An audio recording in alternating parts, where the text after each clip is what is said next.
నమస్తే. ప్రజెంట్ మనం ఉస్మానియా యూనివర్సిటీ ముందున్నాం. ఇగో మీకు చూపించే ఈ పేపర్లన్నీ, ఈ డాక్యుమెంట్స్ అన్నీ నిజాం కాలేజ్ మాజీ ప్రిన్సిపల్ రాజశేఖర్ గారి అక్రమ భాగోతాలు ఇవన్నీ. సో ఇవన్నీ బయట పెట్టిన వాళ్ళు ఓయూ స్టూడెంట్ కౌశిక్ గారు ఉన్నారు మనతో పాటు. ఈ మొత్తం మాజీ ప్రిన్సిపల్ భాగవతం మొత్తం ఈ చిట్టాలో ఉంది. సో ఒక్కసారి ఏం జరిగింది, అసలు ఆ మాజీ ప్రిన్సిపల్ చేసిన ఆక్రమణలు ఏంటి తెలుసుకునే ప్రయత్నం చేద్దాం ఒకసారి బ్రదర్ తోని. హాయ్ బ్రదర్, ఏంటి మొత్తం పెద్ద డాక్యుమెంట్ పట్టుకొని వచ్చారు, ఏంటి నిజాం కాలేజ్ మాజీ ప్రిన్సిపల్ ఆక్రమణలు ఏంటి, అసలు ఈ విషయం ఏంది?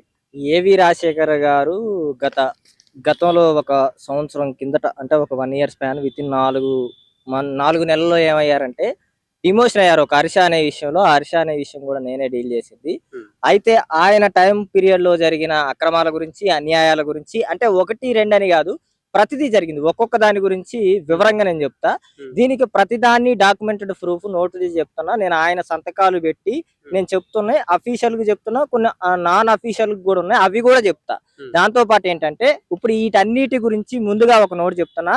ఓఎస్టీ గారికి, రిజిస్టర్ గారికి, బీసీ గారికి గత 4 నెలల నుంచి ఇప్పుడు ఒక 3 సార్లు 4 సార్లు రిప్రజెంటేషన్ ఇవ్వటం కూడా జరిగింది. దీని తర్వాత నుంచి ఇప్పుడు చెప్తున్నది ఏంటంటే, ఏవి రాజశేఖర్ గారి టైంలో ఆయన పీరియడ్ లో కేవలం ఎన్ని డబ్బులు వచ్చాయి, మీ హయాంలో మీకు యూనివర్సిటీ నుంచి ఎంత ఫండ్ వచ్చిందని చెప్తే 1,30,00,000 వచ్చినాయి అని చెప్పేసి ఇందులో చెప్పారు ఏవి రాజశేఖర్ గారు. ఆర్టీఐ ద్వారా నేను ఆర్టీఐ వేస్తే దీన్ని ఒక 3 నెలల తర్వాత పంపిస్తే స్టేట్ కమిషన్ కి వేస్తే ఆ తర్వాత నాకు ఇచ్చిన రిపోర్ట్ ఇది. ఈ రిపోర్ట్ లో కూడా పూర్తి వివరాలు పంపకుండా ఏదో పైన వివరాలు పంపి మళ్ళీ ఇంకా దింపారు. అయితే దీంట్లో నేను చెప్పదలుచుకుంది ఏంటంటే, ఇందులో సార్ చెప్పింది ఏంటంటే హాస్టల్ మెయింటెనెన్స్ అండ్ ఎక్స్పెండిచర్, తర్వాత purchase of stationery items, republic day expenditure అని ఇట్లా కొన్ని చెప్పుకొచ్చిండు. నేను చెప్తున్నా ఏవి రాజశేఖర్ గారు చేసిన దాంట్లో అతిపెద్ద స్కామ్ లో ఒక 4 అంశాలు వీటిలో చెప్తున్నా. ఏంటంటే, పినాయిలు కొనడానికి ₹1,00,000 వాడిండు. పినాయిలు, నాప్తలిన్ బాల్లు కొనడానికి ఆయన ఉన్న టర్మ్ 6 నెలల నుంచి 7 నెలలు. 7 నెలల్లో ₹1,00,000 పినాయిలు, ₹1,00,000 నాప్తలిన్ బాల్స్ అంటే ఎన్ని వస్తాయో తెలుసా? కనీసం నేను ఇంకొక అంశం కూడా అడిగింది ఏంటంటే, ఈ 1,30,00,000 ఏదైతే మీరు చెప్తున్నారో దానికి సంబంధించిన ఒకవేళ చీపిరి కొంటే చీపిరికి సంబంధించిన ఇన్వాలిడ్ అంటే ఎవరు తీసుకున్నారు, దాన్ని ఎవరికి ఇచ్చారు, మీరు ఏదైతే 16 లక్షలు పెట్టి స్టేషనరీ కొన్నారని చెప్తున్నారో ఆ 16 లక్షలకు సంబంధించిన స్టేషనరీ ఏం తీసుకున్నారు, అవి ఎవరికి ఇచ్చారు, వాటి వివరాలు అడుగుతున్నా. వాటి వివరాలు జరపట్లేదు, దాని మీద ఎంక్వైరీ చేయట్లేదు. దీనికి అంతా ఈ స్కామ్ లో అధికారులు కూడా ఇన్వాల్వ్ అయ్యారు. ఓఎస్టీ గారు, రిజిస్టర్ గారు, వీసీ గారి పాత్ర కూడా ఉందనేది నా ప్రధాన ఆరోపణ. స్టూడెంట్ డీన్ గారు కూడా ఉన్నారని ప్రధాన ఆరోపణ. నేను ఎందుకని ఇది అంటున్నా అంటే, చాలా బాధతో అంటున్నా. నేను దాదాపు వాళ్ళ దగ్గరికి ఒక 3 నెలలు 4 నెలల నుంచి తిరుగుతూ దీని మీద ఎంక్వైరీ చేయండి, నేనేమంటున్నా, నేను ఇన్ని ఆధారాలు ఇచ్చా, దీని మీద రిపోర్ట్ తెప్పించుకొని దీని మీద తదుపరి చర్యలు చేయండి అని చెప్పేసి చెప్తుంటే, కనీసం ఓఎస్టీ గారు, రిజిస్టర్ గారు ఏసీ రూముల్లో కూర్చొని కనీసం చీమకి ఇది కుట్టినట్టు కూడా వ్యవహరిస్తుంటే బాధాకరంగా ఉంది. ఇంకొక అంశం చెప్తున్నా ఏంటంటే, ఏవి రాజశేఖర్ గారి టైంలో ఏదైనా ఒక కాలేజీలో, ఒక గవర్నమెంట్ ఇన్స్టిట్యూషన్ లో ఒక వ్యక్తి ఒక ఉద్యోగమే చేయాలి. ప్రీ క్రాంతి అనే వ్యక్తి రేక్ కేరర్ గాను, పి కాంతి అనే వ్యక్తి, నేను చూపిస్తున్నా ఇక్కడ చూడండి, పి కాంతి అనే వ్యక్తి టేక్ కేరర్ గాను, మరియు తర్వాత వచ్చేసి ఎగ్జామినేషన్ బ్రాంచ్ గాను, ఎంబీఏ పాఠాలు కూడా చెప్పారు. ఎంబీఏ టైం టేబుల్ ఇది. ఆయనకి ₹70,000 చెక్ ఇచ్చారు. ఆ చెక్ నెంబరు 981587 చెక్ నెంబరు 15/11/2025 ఇచ్చిండు ఈ చెక్కు. ఏవి రాజశేఖర్ గారి టైంలో ఇచ్చిండు. యాజ్ పర్ గవర్నమెంట్ రూల్ ప్రకారం ఏదైనా ఒక వ్యక్తి గవర్నమెంట్ ఇది విశ్వవిద్యాలయాల్లో కేవలం ఒక వ్యక్తి ఒక డ్యూటీనే చేయాలి. ఇతను 3 డ్యూటీలు చేసిండు. ఏ అధికారంతో, ఏ క్వాలిఫికేషన్ తో ఎంబీఏ క్లాసులు చెప్పిండు. నేను దీనికి ప్రధానంగా ఆధారాన్ని ఇచ్చి దీని మీద రిపోర్ట్ చేయమంటున్నా, దీని మీద ఎంక్వైరీ చేయమంటున్నా. దీని మీద ఎంక్వైరీ చేయట్లేదు, దీని మీద రిపోర్ట్ ఇవ్వట్లేదు. మరి దీని మీద ఎవరు కుమ్మక్కయ్యారు, ఎవరు పాత్ర? ఇంకొక అంశం కూడా చెప్తున్నా. స్పాట్ అడ్మిషన్ లో ఏవి రాజశేఖర్ గారి టైంలో సీట్లు అమ్ముకున్నారు. ఇంకోండి చూడండి, ఇంకోండి అది అవే ప్రూఫ్స్. ఇంకోండి, పలానా సారు ₹40,000 ఫోన్ పే, ఒక ₹5,000. తర్వాత వచ్చేసి ఇంకా చూపిస్తున్నాను. ఇట్లా చెప్పుకుంటూ పోతే ఇట్లా ఇంకోండి 30,000 ఒకసారి ఇట్లా కొట్టించుకున్నారు. ఇక నామినల్ ఈ కొన్ని నేనేమంటున్నానంటే, ఈ 30,000, ఈ 5,000, ఏదైతే 40,000, ఇవన్నీ ఏవి రాజశేఖర్ గారు స్పాట్ అడ్మిషన్ టైంలో చేసిన స్కాములు అడ్మిషన్లు ఇట్లాంటి వాళ్ళు ఒక 20 మందో 30 మందో ఉన్నారు. జస్ట్ నేను నామినల్ గా చెప్తున్నా.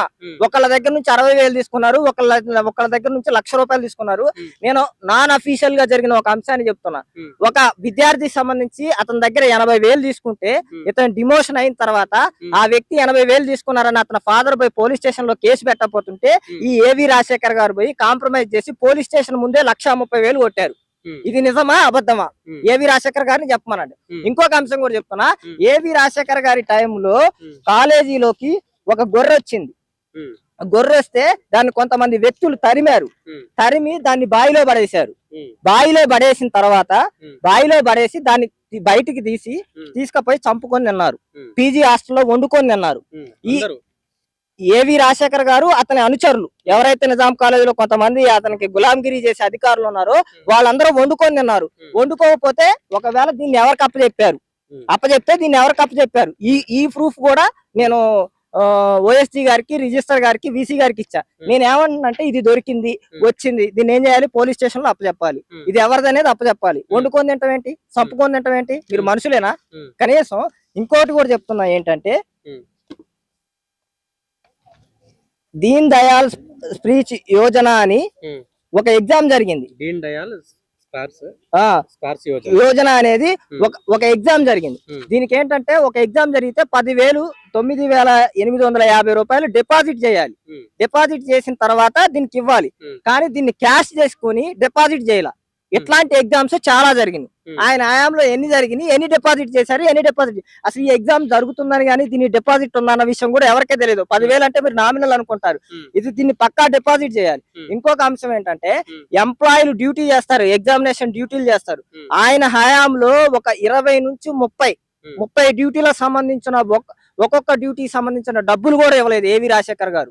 ఆ డబ్బులకు సంబంధించి ఎక్కడికి పోయినాయి అని చెప్పేసి అంటే ఏవి రాజశేఖర్ గారు ఏం చెప్తారంటే కొన్ని పైసలు పడ్డాయి, ఒక 5 లక్షలు 2 లక్షలు ఎంతో పడ్డాయి అని చెప్పేసి మిగిలిన పైసలు ఎగబెట్టి వెళ్ళిపోయింది ఆయన.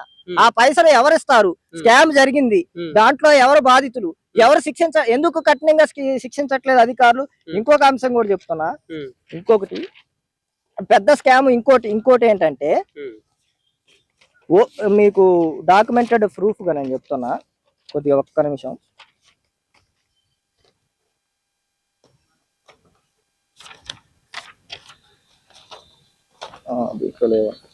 అయితే ఓఎస్టీ గారికి రిప్రజెంటేషన్ ఇచ్చినవి కూడా నేను పట్టుకొచ్చా. సాక్ష్యంగా ఓఎస్టీ గారికి ఇచ్చినవి ఏంటి అని చెప్పేసి దేంట్లో కనిపించా. ఒక్క నిమిషం. ఓఎస్టీ గారికి రిప్రజెంటేషన్ ఇచ్చింది 23వ తారీఖు. ఇంతకు ముందు కూడా ఇచ్చినవి ఉన్నాయి. వెంకట కౌశిక్. ఇది రిజిస్టర్ గారికి ఇది నేను ఇచ్చింది. ఇది 2 ఓఎస్టీ గారికి, రిజిస్టర్ గారికి 2 కాపీలు ఇచ్చింది.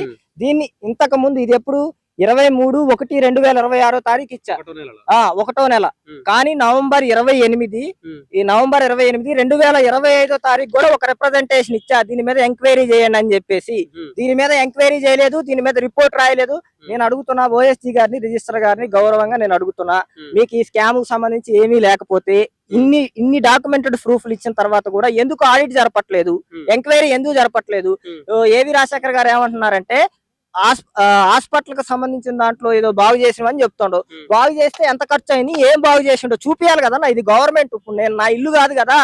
ఏది ప్రతి పిన్నీసు కొన్నా దానికి వచ్చిన సంఖ్య అంటే అది ఏ నెంబర్ ద్వారా వచ్చింది, ఏంటి, ఎన్ని ఐటమ్స్ వచ్చినాయి, ప్రతిదీ రాస్తారు. అవన్నీ చూపిమంటే ఎందుకు చూపించలేదన్నా? ఏవి రాజశేఖర్ గారి టైంలో ఇంకోటి కూడా చెప్తున్నా. డిగ్రీ అడ్మిషన్ లో జరిగే టైంలో స్పెషల్ కాలేజ్ డెవలప్మెంట్ ఫండ్ కింద ఈ ట్యూషన్ ఫీజు కాకుండా ఈ కాలేజ్ ఫీజు డెవలప్మెంట్ అని 5,000 కొట్టించుకున్నారు సపరేట్ స్కానర్ పెట్టుకొని. ఆ స్కానర్ కూడా మీకు నేను ఇస్తా, అది ఫోన్ లో ఉంది. ఆ 5,000 రూపాయలు ఎటుపోయినాయి ఆ స్కానర్ సంబంధించి. దానికి సంబంధించిన కాపీ కూడా వీసీ గారికి, రిజిస్టర్ గారికి, ఓఎస్టీ గారికి ఇచ్చా. దాంతో పాటు ఏంటంటే ఇంకొక అంశం కూడా చెప్తుంది ఏంటంటే డిగ్రీలో మనకి కోర్సు ఫీజులు వస్తాయి అన్న. కోర్సు ఫీజులు వచ్చినప్పుడు మనం స్టార్టింగ్ లో కొంత కడతాం. కొంత కట్టినప్పుడు ఆ పేమెంట్ ఉండాలి కన్నా. మిగిలింది బోంగ గవర్నమెంట్ బోంగ 2,000, 3,000, 4,000, 5,000 మిగిలిద్ది, 10,000 మిగిలిద్ది ట్యూషన్ ఫీలు, స్కాలర్షిప్లు కట్టంగా. ఆ డబ్బులు కూడా ఇవ్వకుండా ఎక్స్ట్రా 16,000 10,000 ఒక్కొక్కళ్ళ దగ్గర నుంచి వసూలు చేసిన సందర్భాలు కూడా డిగ్రీ సంబంధించిన వ్యక్తుల దగ్గర నుంచి ఉన్నాయి. కోర్సులు అయిపోయిన తర్వాత సర్టిఫికెట్లు వెళ్ళిపోయేటప్పుడు 2,000 3,000 కట్టించుకున్నారు. ఇప్పుడు మీరు అడగొచ్చు సహజంగా, ఇప్పుడు ఆ స్కానర్ కొడితే కాలేజీకి కదా అకౌంట్ కే పోతాయి కదా, దాన్ని ఏం చేస్తారంటే అన్న కాలేజీ అకౌంట్ కొట్టించుకొని కాలేజీ నుంచి పలానా దానికి ఖర్చు పెట్టను. నేను చెప్తున్నా, దానికి ఉదాహరణ చెప్తున్నా. ఏవి రాజశేఖర్ గారి టైంలో జెండా వందనం జరిగింది. జెండా వందనం జరిగితే అక్కడ పోయిన పిల్లలకి స్వీట్స్ చాక్లెట్లు కూడా ఇవ్వాలి. ఎందుకు ఇవ్వలేదంటే నా దగ్గర కాలేజ్ దగ్గర ఫండ్ లేదు, దాని వల్ల స్వీట్స్ చాక్లెట్లు ఇవ్వలేకపోతున్నామని స్వీట్లు చాక్లెట్లు కూడా ఇవ్వకుండా పంపించారు. అట్లాంటి వ్యక్తి 1,30,00,000 స్కాములు జరిగినప్పుడు, వీటిలో అవకతవకలు జరిగినప్పుడు ఇచ్చిన రిపోర్టులో వీటి మీద ఎందుకు ఎంక్వైరీలు వేయట్లేదు? ఉన్నతాధికారులు ఎందుకు బాధ్యతారహితంగా వ్యవహరిస్తున్నారు? నేను కూడా ఇక్కడ నుంచి ఉన్నతాధికారులకి, ఓఎస్టీ గారికి, రిజిస్టర్ గారికి, వీసీ గారికి విజ్ఞప్తి చేస్తున్నా, దీని మీద చర్యలు తీసుకోండి. తీసుకుంటారా తీసుకోరా? దీన్ని బహిరంగపరుస్తా. అప్పుడు నేను ఆల్రెడీ స్టేట్ కమిషన్ కేసిన, ఒకవేళ స్టేట్ ఇన్ఫర్మేషన్ కమిషన్ నుంచి మీకు పత్రాలు అందొచ్చు, అందకపోయి ఉండొచ్చు. దాని ద్వారా రాకపోతే నేను ఖచ్చితంగా సెక్రటేరియట్కి వెళ్ళి ప్రిన్సిపల్ సెక్రటరీ గారికి కలిసి దీని మీద ఏదైతే తదుపరి చర్యలు తీసుకోవాలో వాటన్నిటి మీద తీసుకుంటాను. ఇంకోటి వచ్చేసి ఏంటన్నా, నిజాం కాలేజీలో మెస్ ఫీజులు వస్తాయి. మెస్ ఫీజులు ఎక్కడి నుంచి?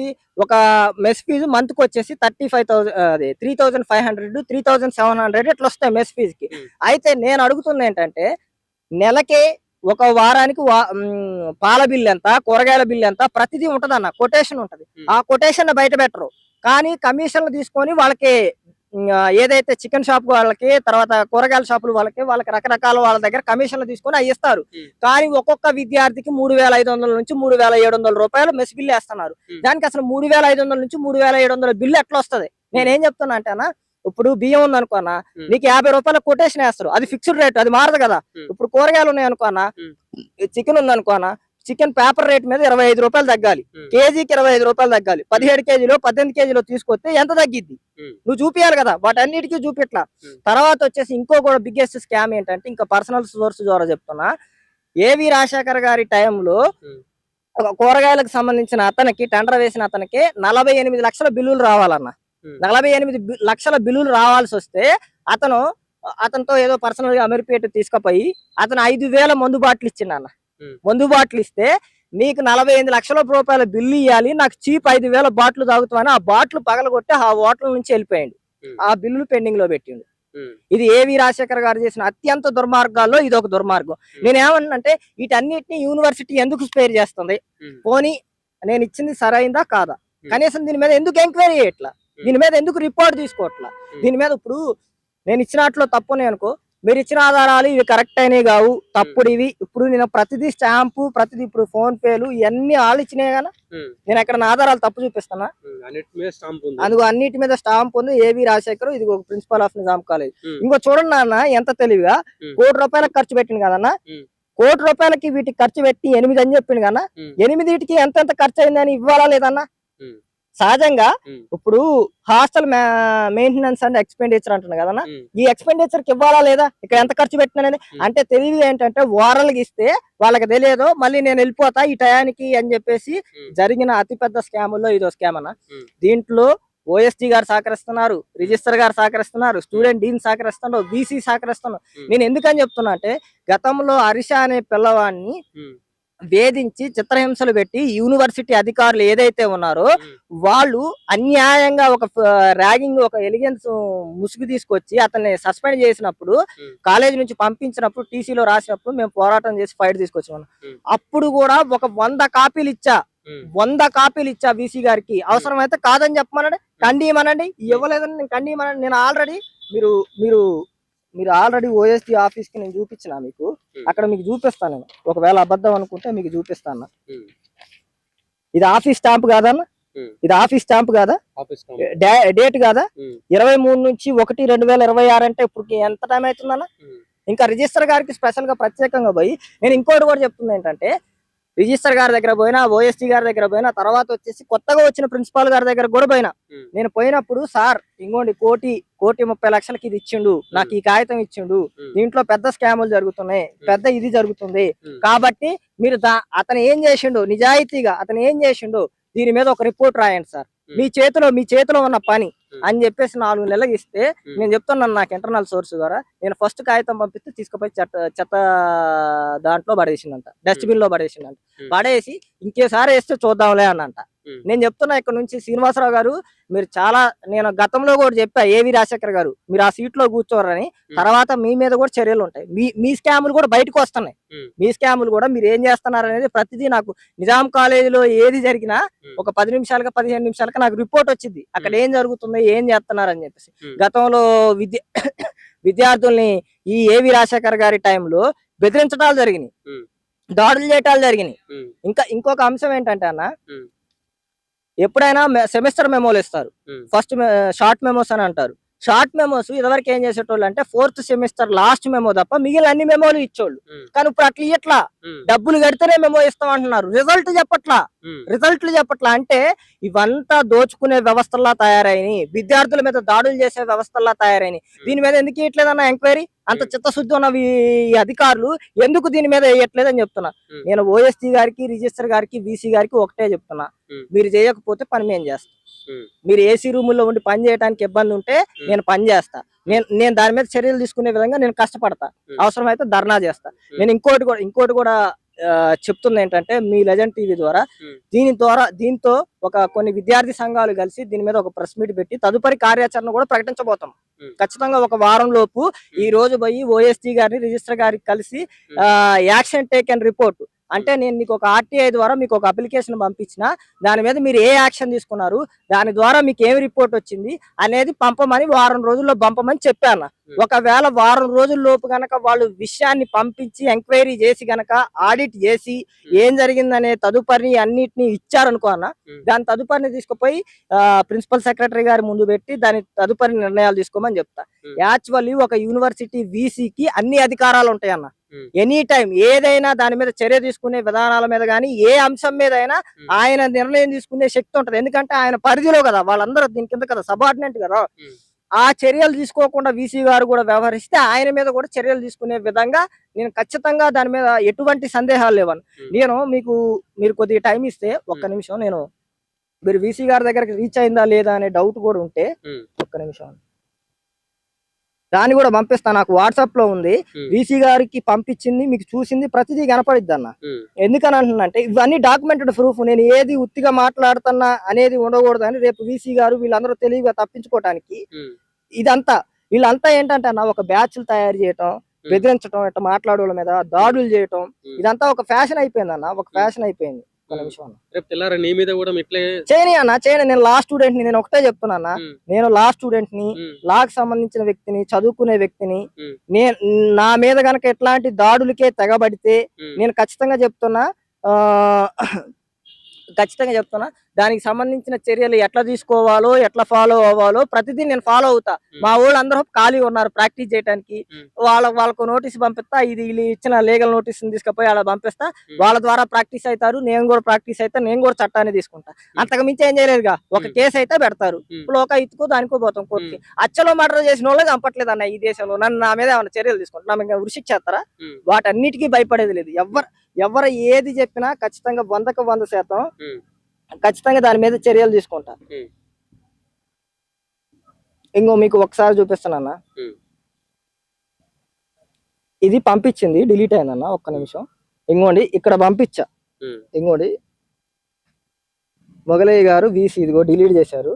ఇదిగో ఇదే అప్లికేషన్ పంపించి దానికి సంబంధించింది ఖచ్చితంగా 16వ తారీఖు దానికి సంబంధించింది ఏమీ చేయలేదు సార్ అని పంపించా. ఒకవేళ ఆయన డిలీటెడ్ మోడ్ లో పెట్టుకున్నట్టు డిలీట్ అయింది, సేవ్ అయ్యింది. ఇక్కడ నేనేమంటున్నానంటే అధికారులు స్పందించాలి, అధికారులు స్పందించకుండా బాధ్యతాయుతంగా వ్యవహరించాలి. అధికారులు దీని మీద నిర్ణయం తీసుకోకపోతే దాని పరిస్థితి ఏంటనేది చెప్పేసి నేను అడుగుతున్నా. నేను స్పష్టంగా ఇక్కడే డిమాండ్ చేస్తున్నా, రేవంత్ రెడ్డి గారికి, విద్యా కమిషన్ చైర్మన్ ఆకునూరి మురళయ్య గారికి కూడా దీని ఎట్లాంటి యూనివర్సిటీల్లో జస్ట్ నేను చెప్తుంది నిజాం కాలేజ్ లో ఒక నామినల్ 1% చెప్తున్నా.